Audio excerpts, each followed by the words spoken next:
این را بدانید ما از زمین های خود بیرون نمیشویم. ای مرتد آماده ایم جان دهیم، شهادت آرزوی ماست و دیدار الله با شهادت چی خوش است و بالاتر از شهادت برای یک مسلمان هیچ چیزی وجود.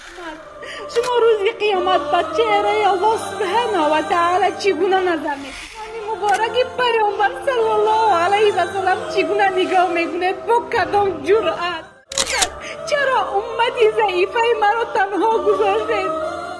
ای برادر مسلمانم، اگر بالای دختر خودت، بالای زنت، بالای خواهرت این گونه تجاوز صورت میگیری، بازم میگفتی ای خواهرم من با تو همدردم.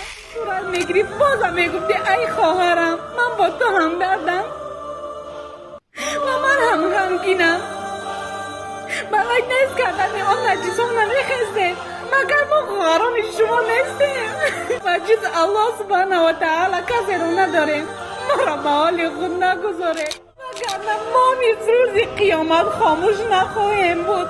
ما نیز خاموش نخواهیم بود.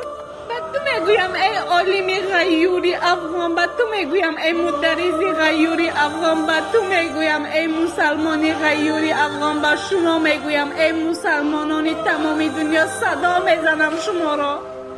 چرا از ما دفاع نمیکنید؟ مسلمان نیستیم؟ مگر ما همدین نیستیم؟